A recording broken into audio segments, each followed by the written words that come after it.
Joining us for more on China-Russia ties is James Jatras. He's an expert in international relations and the deputy director at the American Institute in Ukraine. Welcome back to the show. Thank you, Elaine. First, I want to talk to you about the significance of these military drills between Russia and China, the first joint exercises of its kind. Clearly, China doesn't have a whole lot of direct security issues in the Mediterranean.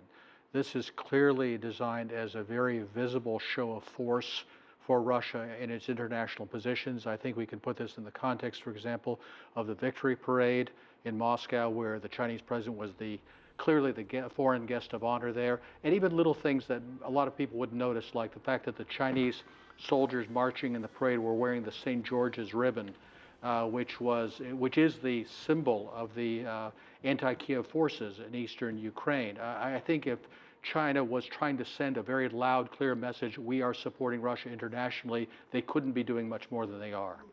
Some people, though, would disagree with that statement because, China was there for the timing of the VE Day commemorations.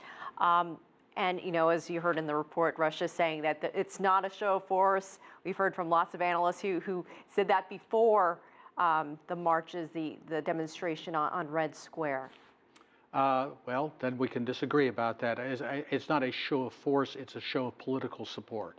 And remember, Russia and China are not military allies, but I think it's pretty clear there is a kind of a political entente geopolitically that exists between the two countries, and it's growing much stronger, it seems to me.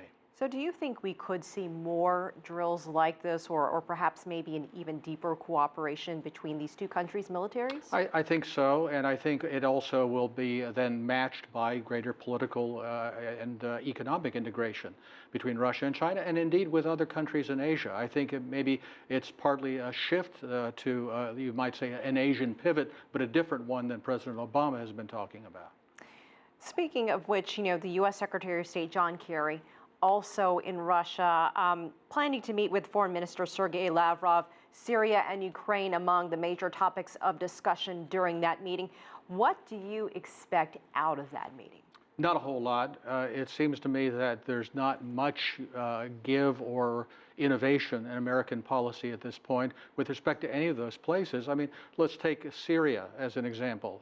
Here we have our allies, Turkey and Saudi Arabia, supporting al-Nusra Front and the so-called Army of Conquest, the al-Qaeda affiliate in Syria, with American backing. And it seems that nobody thinks this is peculiar. How many years are we into the war on terror now?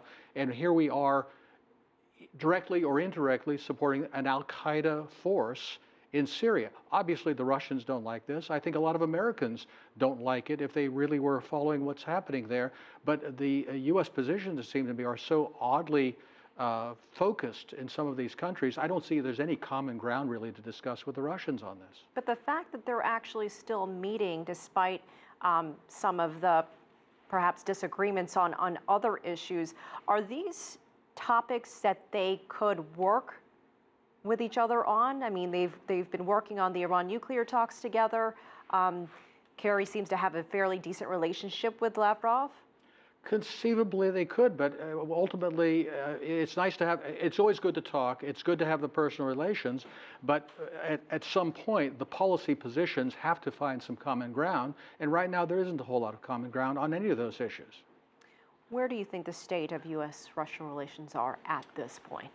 No place good. I think the real wild card still with regard to the relationship between Moscow and Washington is, what are the Europeans going to do?